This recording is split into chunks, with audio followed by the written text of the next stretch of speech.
Hola, bienvenido a la sesión número 3 de la asignatura de español.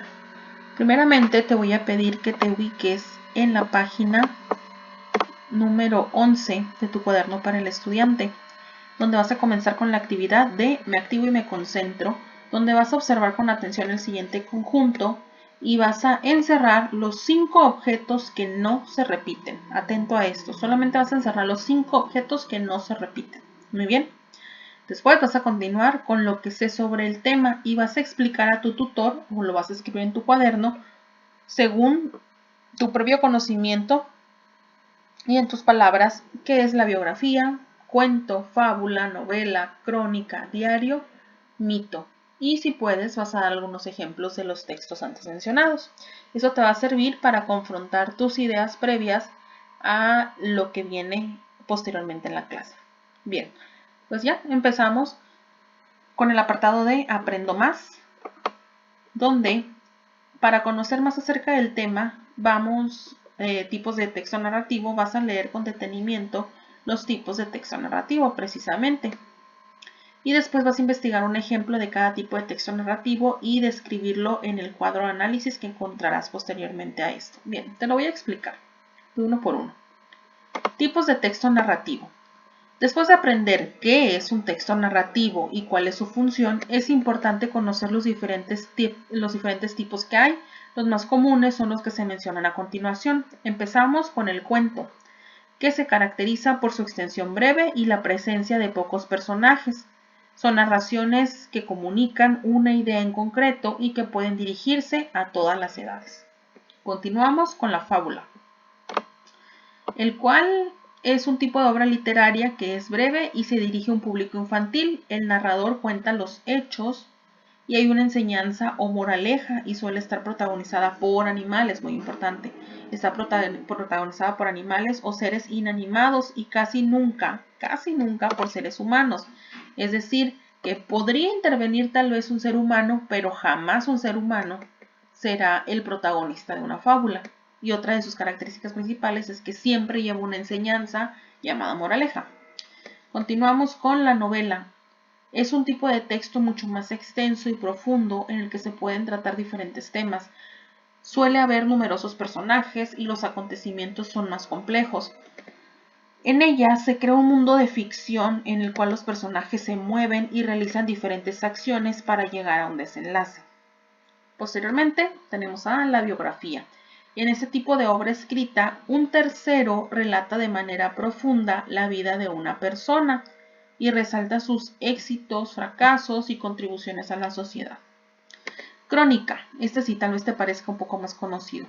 La crónica se trata de un texto de carácter más periodístico que cuenta de forma subjetiva la experiencia que el escritor o periodista tuvo en un acontecimiento o evento previo.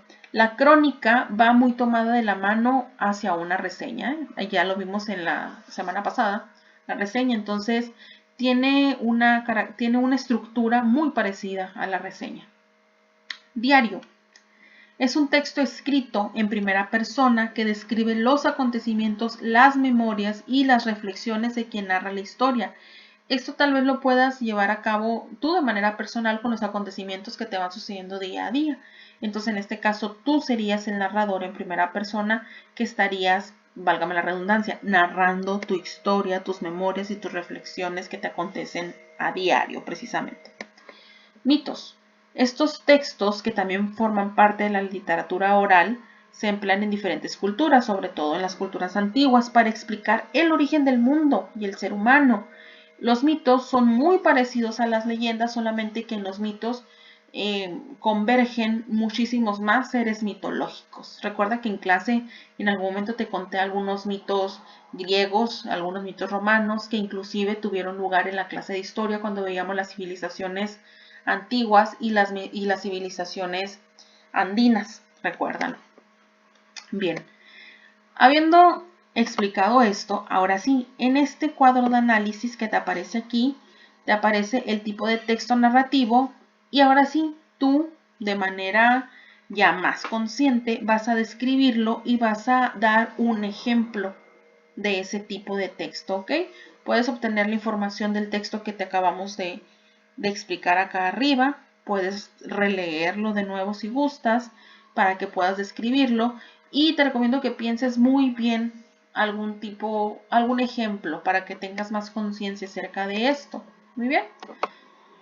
Ahora sí, vas a estudiar el tema 6, la crónica y sus subtemas. Vas a leer la información de forma detallada, identificar el contenido más importante y para lograrlo puedes subrayar el texto o hacer anotaciones al margen. Bien, la crónica.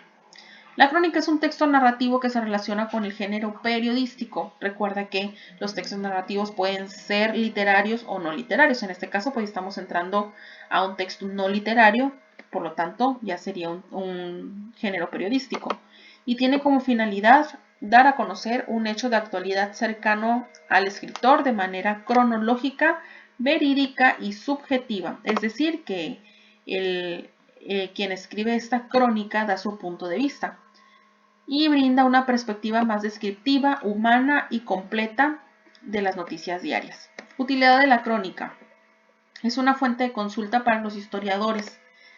Es un instrumento que sirve para dejar constancia de un suceso y también sirve para relatar hechos y acontecimientos con una interpretación valorativa, es decir, que sirve principalmente para reunir aquellos acontecimientos que sucedieron en la historia de los cuales pues evidentemente no estuvimos presentes, pero que quedaron vestigios. Entonces el cronista reúne todas esas evidencias y digámoslo así, que arma ese rompecabezas histórico y te lo narra para que tú conozcas la historia.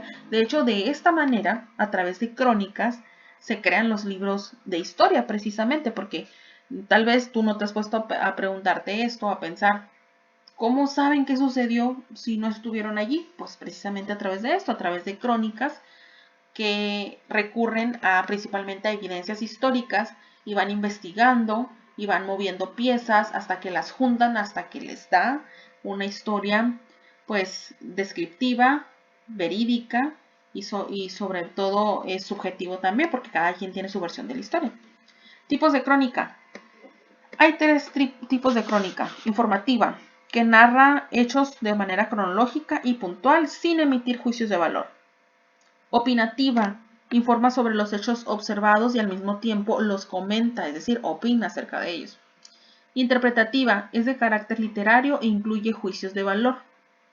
Según su contenido y relación con el ambiente noticioso, también se pueden clasificar como reseña de nota roja, deportiva, cultural, literaria y entre otras. Muy atentos aquí porque aquí, como te lo decía anteriormente, una crónica pues también va de la mano y se puede llegar a convertir incluso a una reseña. Muy bien. Estructura de la crónica. Una buena crónica debe contar con los siguientes elementos. Debe iniciar con una entrada que llame la atención del lector. Principalmente podrías ayudarte de un título y posteriormente de una introducción que llame la atención del lector. 2. El desarrollo se compone de un relato detallado del suceso que provoque emociones en el lector, es decir, que atrape al lector durante su lectura de forma que quiera saber más, que quiera seguir leyendo hasta llegar a la conclusión, lo cual es el fin del relato. No tiene que ser contundente, incluso puede llegar a ser abierta para que cada lector pues haga sus conjeturas, sus conclusiones, opine o valore el texto.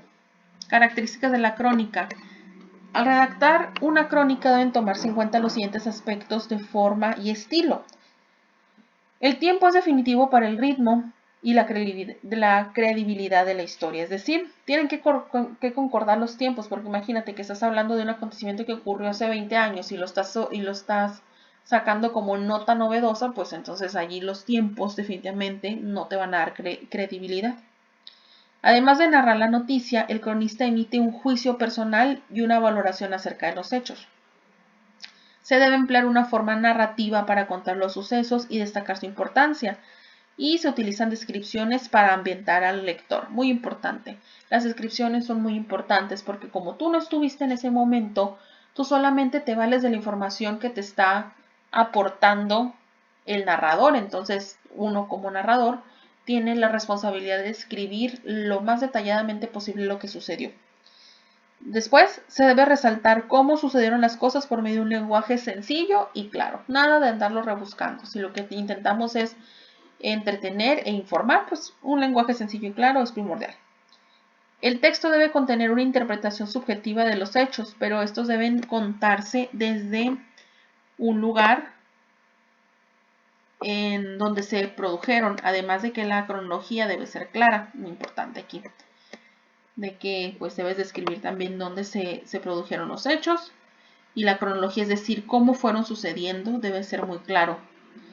Y pues vas a completar la información que falta en el siguiente cuadro de análisis. Aquí te presento un cuadro de análisis acerca de la crónica. Vas a poner primeramente pues la definición propia de la crónica, utilidad, dos ejemplos nuevos, es decir, ya que leíste, ya que me escuchaste y ya que comprendiste el texto, ahora sí, vas a definir qué es la crónica, dos ejemplos de utilidad de la crónica y los tipos de crónica, evidentemente.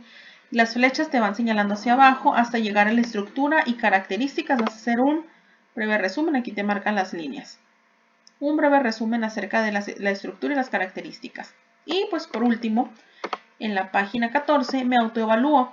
Vas a contestar el ejercicio de autoevaluación que se te presenta a continuación.